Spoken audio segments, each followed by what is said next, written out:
Leg day again. Man, the last time I had one of these leg days, I was brutally wrecked. Vomit was on my mind.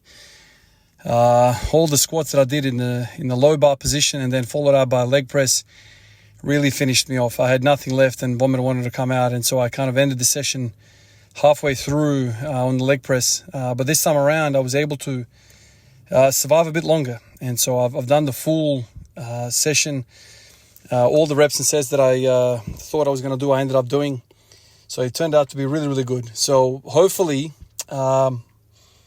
next time I get to deadlift, it's going to feel a little bit better. It's funny how some of these bad days can be almost predicted in a way. You know, you string a few sessions together, and then all of a sudden, you can see what sort of week you're going to have.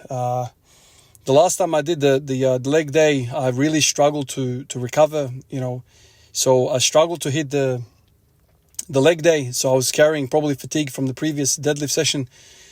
Got to the leg day, struggled immensely, and then I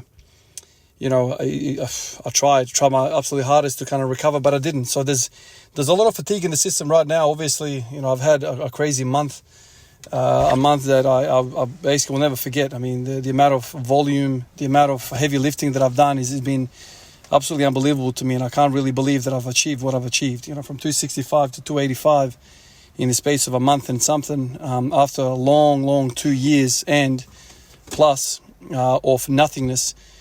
This is remarkable, and this period will be studied. And I tend to look at my journals all the time when I'm in this mood, and I kind of look through periods of success and also periods of real struggle, and I kind of try and tease out some lessons from it. And I've got a lot to learn from this period.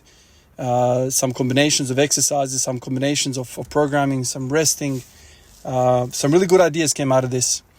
And you're always going to have periods where you have a really good period and you try to even make it a better period, right? That's human nature. You try to do even a bit more volume, or a bit more volume here. You try to do a little bit better here, and then you spill over, and then you see regression. Now, obviously, I don't expect to have this linear progression continue. I don't expect to, add 5 kilos every week. I'll take it when I can. And to be honest with you, I know a lot of you guys said you're pushing yourself too hard. For me, the real barometer of how I feel is if I can do these volume days. These leg days is where I think the magic happens. The deadlift, the expression of one rep strength, of course, that is very impressive, and everyone kind of equates success that way. But for me, it's, can you survive the volume? I have no doubt in my mind, if I can get through some of these volumes that I want to get through, the strength is going to get there. I've always said this. I know very well what's required for you to get stronger. The question is, can you survive it? And I've said this a lot over the years. Squatting in a high bar, narrow stance position, for some reason I cannot survive it. The hip pain pisses me off, and I've tried every single way of working around it, and it seems to be not something that I can, come over. I just stuck on that hill, and I just can't get over it. So you have to find different ways. Low bar for now is a very low-hanging fruit, man. Like today, I upped the volume, I upped the weight on the bar to 140 I did basically more than a month of 120. Now I decided to do 140. I feel confident. I know you're going to be like, oh my God, this guy's crazy. But the previous session, I did 15 sets of 5 with 120. Now, you can automatically work out that is not my maximum 5 reps on those sets. But I also feel a little bit weird doing those low bar squats. My hips feel off. My adductors feel like they're going to rip off the bone. And so I've kind of selected 120 for a comfortable way that I can handle, that I can practice. It's moving on. And so I decided to practice it for 15 damn sets of 5. Was I sore? Absolutely. Where was I sore? In the exact same spot where the tightness is, the adductors. So these adductors need to get stronger. They need to get longer. And I'm going to remind them every single time I can, with a lot of volume. I'm not in the mood of loading up a muscle that is not ready for length. And the last thing I want to do is put like 170, 180 on the bar and tear the damn thing off the bone. So 120 will do, 140 today will do, and just go through that motion, try and find that groove, try and find that, optimal foot position, which sometimes I struggle with immensely.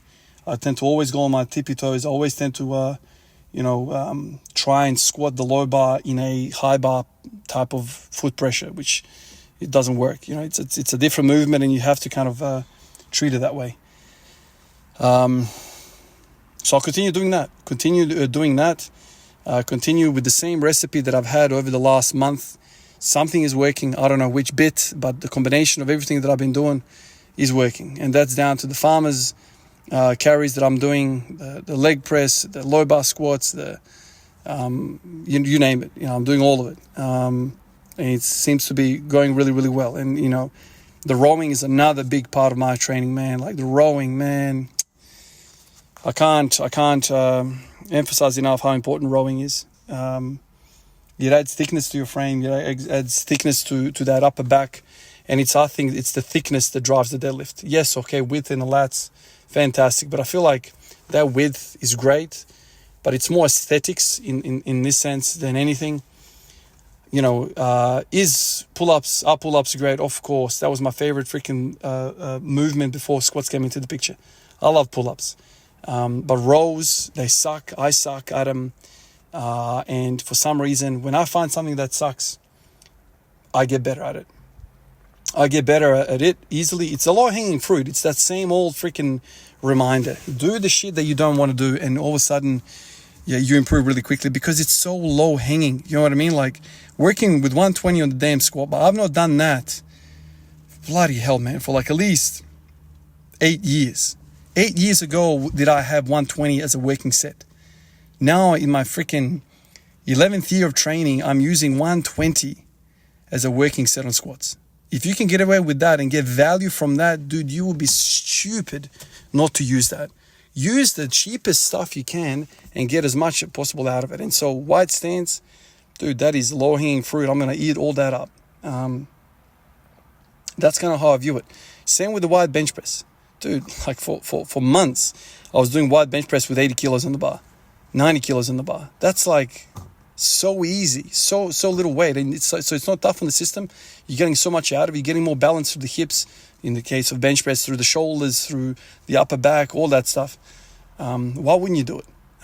So that's kind of what I've been saying to myself ever since I kind of discovered conjugate method. The conjugate method, I got a lot of inspiration from where, Louis talked about mixing it up all the time, find something that's closely related to what you're trying to improve and hammer it. I've just kind of gone, cool, I'm going to just do that with all the stuff that I don't like doing, and surprise, that I'm sucking at. And so that's basically all there is to it. Leg press, I should be better at leg press. There are women that I work with at the hospital that are leg pressing more than me. Now, of course, maybe they are not doing full depth, but I've seen many other guys who can't squat for shit leg press more than me. Well, I don't want that. I want to be able to out squat them and out leg press them. There should be some sort of correlation. And so hack squats, same thing. Why are so many people good at hack squats and I'm not? Something is amiss there. I got to fix that. Do that as well. Belt squats. Oh my God. Why do I suck at belt squats so much? I've seen people with the exact same model of a belt squat machine. And yes, there are many other ones out there that basically use physics in your advantage. You can put like 30 freaking plates on. Screw those machines. I can't compare myself to those, but there are some machines like mine out there. Guys are using it and putting like 6 plates on. Dude, I would not be able to budge that thing. That's a problem. Why is that the case? I have to fix it. It's a freaking machine, man. I should be molding that thing to bits, but I can't. And so that's a problem. And so I've just kind of gone, cool. Let me find out what people are good at, that I should be better than, and just hammer away. So it's not even so much about, which muscle. Nah, I'm done with the whole muscle thing. It's way too confusing. It's way too complex. Do movements. Which movement do I suck at? Okay. Leg press. Nice. Let me hammer it. Let me try and get the whole freaking stack full. How long is that going to take? I don't know. Keep pushing. When it stalls down hard, go back to hack squats. Go back to belt squats. Go back to some other freaking thing. I don't know. I saw the gym's got another leg press machine where you're pushing yourself away from the platform. It's not like this one where you're pushing the platform away from yourself.